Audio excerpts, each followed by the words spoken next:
Everybody.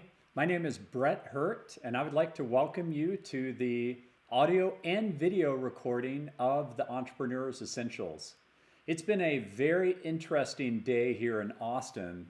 I'm recording this on February 15th, the day after my 49th birthday, and we've had historic snowfall here. I've never seen anything like this in all of my years of living here. And fortunately, we still have power. I know many friends right now without power or water. And I'm actually recording this at sunset, so you'll notice that's reflecting in the painting behind me of our children. So let me go ahead and dive in right here into the introduction to my book. I've thought a lot about writing a book over the years. My daughter Rachel didn't just think about it, she acted on it at age 13. You can buy her book at her website, Guardians of the Forest. That's guardiansoftheforestbook.com. And it is the perfect gift for children ages 4 to 12. But I have put in hundreds of hours writing my blog, Lucky 7, since 2012. My purpose since the beginning has been to help entrepreneurs, especially those based in Austin, as well as to clarify and solidify my own learnings. Lucky 7 is named after my mom, who was an amazing woman and entrepreneur herself. Over the years, I've noticed that I tend to frequently share certain Lucky 7 posts with entrepreneurs we backed, team members at Data.World, or other startup investors I know. In totality, these posts are at least as long as most business books. So I packaged them all up for you here in my first book, The Entrepreneur's Essentials, publishing it live on Medium as I went. I also repurposed some other posts I wrote along the way, thinking that they fit very well within the theme and framework of the book. The Entrepreneur's Essentials ended up being 22 lessons or chapters long, and I've added some commentary on how I personally applied the lessons on my sixth startup, Data.World, to bring them up to date with my latest experience and reflection. The process took me about a year, and the net result is a book that, according to Medium, will take you exactly 207 minutes to read, including this introduction and the acknowledgments.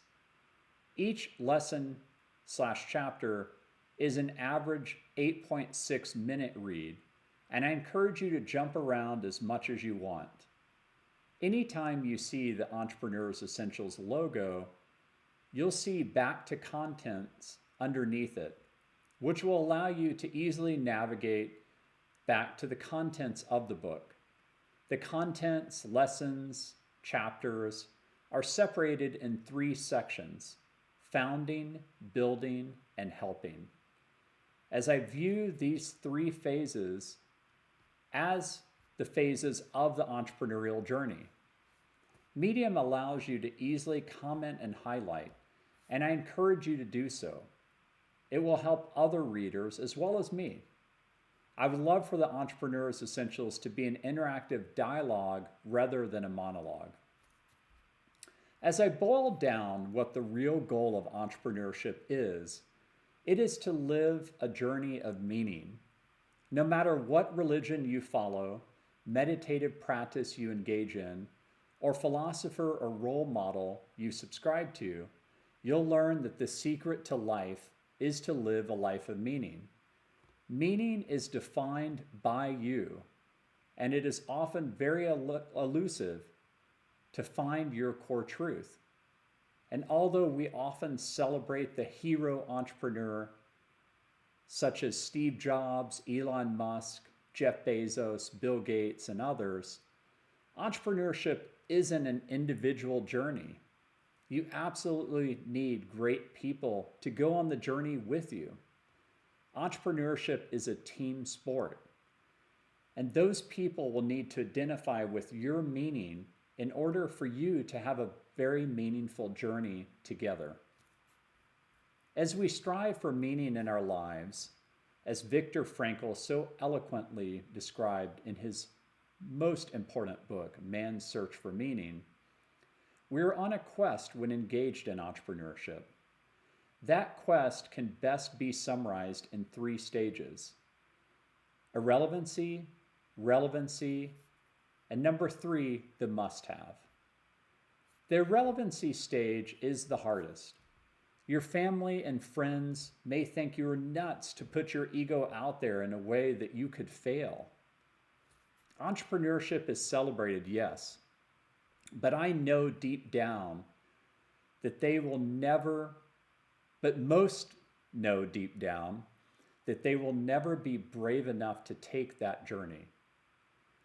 The fear of failure is just too high, as I write about in Chapter 2, The Paralyzing Fear of Getting Started, and Chapter 21, on failure and resilience. I've lived this journey over and over again and helped many on theirs. I've seen it since the beginning of my childhood, with my parents being entrepreneurs from the time I was born. And I remember like it was yesterday their relevancy stages of Core Metrics, Bizarre Voice, and Data.World. At the beginning of Core Metrics, there was no such thing as the end of software, a term that Salesforce.com popularized, and now they are the largest software as a service company in the history of the world, with a market cap as of this writing of $132.7 billion. And I don't forget how Siebel and Oracle shrugged them off and their movement as a fad at the beginning. At Core Metrics, I had to use mainframes and dumb terminals, clients and servers, the credit card industry, and any other analogy we could think of when explaining our idea to prospective investors, customers, and partners. Eventually, the term ASP came along, Application Service Provider. Then SaaS, Software as a Service. Luck plays a big role in entrepreneurship, and we were at the right place at the right time with our pioneering business model. ASP and SaaS created the tribal language to allow us to become more relevant. Winning Walmart.com, the world's largest retailer, allowed us to become more relevant.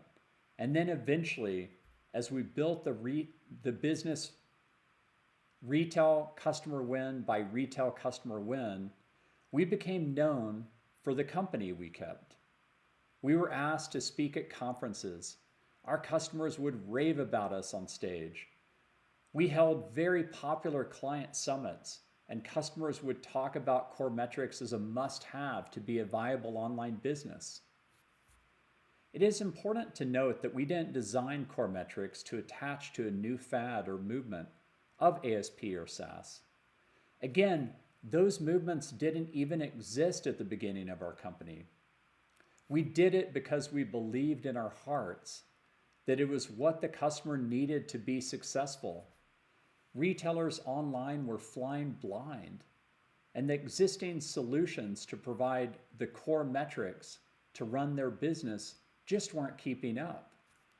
We could upgrade our software whenever we wanted, as compared to on-premise enterprise competitors like NetGenesis and Accrue.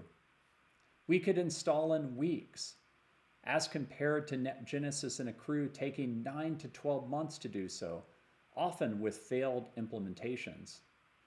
We knew their customers were unhappy because we talked to them. We could control the format of the data streaming in and proactively monitor for any occurrences of it breaking.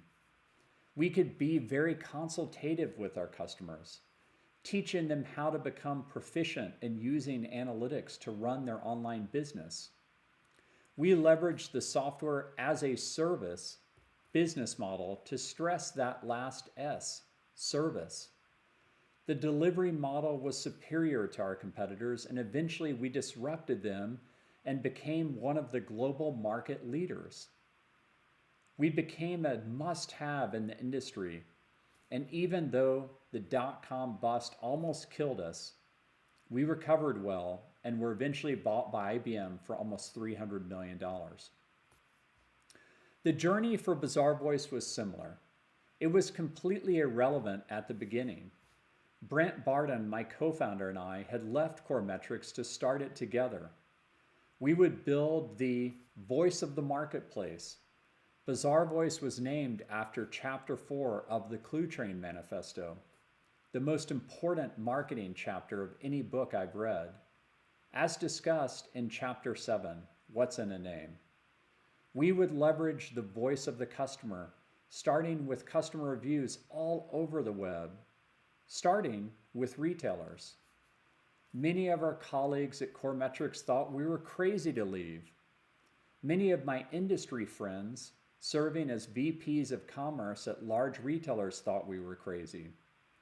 You mean we're going to allow negative reviews about the products we carry on our own website and then get stuck with all of this inventory? Believe it or not, there were only 3 retailers in 2005 that offered customer reviews, the most popular of them being Amazon. But Amazon was just a small fraction of e-commerce at that time and was dismissed by many retailers. How things have changed since then. No Coremetrics customer even offered customer reviews.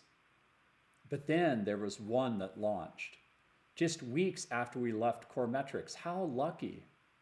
And we found that customers who read reviews in their online store converted at a 90% higher rate than those that didn't. Brent, as my skeptical co-founder, a trait that I really valued as his business partner, asked, "But what if this is a biased population?" To which I replied, "We've never seen anything in the history of Coremetrics convert like that. Even if we have the results, they are extraordinary." Timing was again on our side.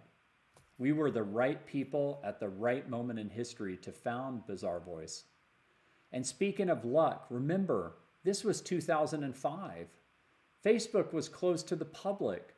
Twitter didn't exist, nor did Snapchat or Instagram. The iPhone wasn't out yet. That was 2007. A tsunami of social media was about to hit society, and commerce would never be the same. All of this would help fuel our growth to come. We won CompuSA, Golfsmith, and Petco as our early clients, and the results with them were extraordinary. We were the hot new movement in the industry and led to better sales results for our customers than any prior e-commerce plugin we had measured during our Coremetrics years, and we had measured them all. Facebook partnered with us and keynoted one of our client summits. Google invited us in to do an early integration for product reviews embedded in Google search to help launch a new form of advertising. All of the big e-commerce platforms hosted parties with us at the industry trade shows.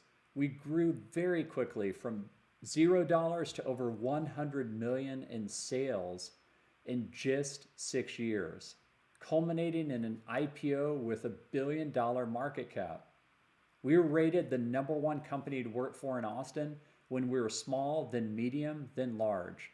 It was an entrepreneurial dream come true. And we gave a lot of power to the people. It is hard to imagine shopping without customer reviews these days. And that power is global. Bazaar Voice is in 40 international languages, embedded in businesses all over the world. Yes, we quickly went through that journey of irrelevancy to relevancy to the must-have. And now here I am working on Data.World as my 6th startup, alongside my co-founders, Brian Jacob, John Loynes, and Matt Lessig, and an incredible team overall. And just the same as the others, Data.World started out as irrelevant. Many of my longest time friends, even as successful entrepreneurs, were skeptical about the idea. I don't fault them for that, or for the people that didn't believe at the beginning of Coremetrics or Bazaar Voice. This is the natural human condition. Irrelevancy is the default mental mode when you look at a brand new idea in a business, no matter how successful the entrepreneurs behind it were before. Our initial idea at Data.World was to be kind of a GitHub for data. And early press captured that as we worked hard to become relevant. John Battelle said it best in his Nuco article, "As we may think, Data.World lays the trace routes for a data revolution." After a lot of hard work building functionality and attracting community members, Data.World began to grow. We became the world's largest collaborative data community. Universities started to use us to help teach their data science and analytics courses. Governments began to sign up. Almost 2/3 of the Fortune 500 made their way to Data.World and joined to access the world's largest collaborative public data catalog. We grew as fast as GitHub did during their early years. We became relevant for public data work. And then the big challenge. We need to commercialize to become relevant for private data work. We read the book Play Bigger and found our category, data catalogs.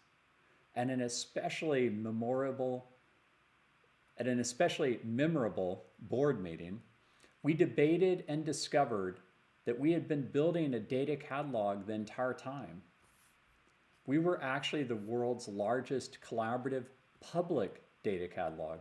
Now we needed to become the most relevant and essential private data catalog for the Fortune 500 and other large organizations. And that is where we currently are in our journey. And our goal is to become an industry must-have. To walk into large companies and see them have the internal dialogue of, "I can't believe that I don't already have a data catalog of this power built on top of a knowledge graph, and most of my competitors do already." We're actively in the struggle from irrelevancy to relevancy to the must-have right now. We also help pioneer a new form of incorporation at Data.World, that of the Certified B Corporation and Public Benefit Corporation. I've written about that on our website, so I'll keep this short and you can read about why they're under Public Benefit Corporation. That whole movement is on the journey from irrelevancy to relevancy to the must-have. I've seen it firsthand in conferences with Jay Cohen Gilbert, the co-founder and CEO of B Lab, who is pioneering the movement and created the Public Benefit Corporation and Certified B Corporation structure and the measurement. And this was a very telling week on that front when a group of top Fortune 500 CEOs, the Business Roundtable, saying that maximizing shareholder profits can no longer be the primary goal of corporations. As Jay and his co-founders wrote in Fast Company this week, the B Corporation structure is an actual operating system upgrade that will help ensure the Business Roundtable's actions match their words. I'm proud that in tomorrow's The New York Times will be mentioned alongside other pioneering and prominent certified B corporations in a full-page ad to mark this historic week. You can read the latest on living our B Corporation mission in my letter, 3 Years in Pursuit of a Mission That Really Matters. As you embark on reading the Entrepreneur's Essentials, I've done my best to help you on your journey from irrelevancy to relevancy to the must-have. You can think of all businesses ever created in this way, no matter how serious or trivial they are. Many never make it beyond the irrelevancy stage. The journey is seriously hard, but it is the most psychically rewarding journey you can take when it works. And don't discount that when it does, luck and a lot of help from others made it work. As I write in chapter 1, the soul of entrepreneurs, you change the world.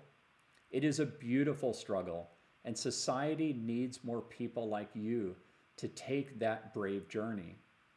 The Entrepreneur's Essentials is my best attempt to share the most essential advice I've ever given to help you, as so many others have helped me. Yours in the entrepreneurial arena, Brett.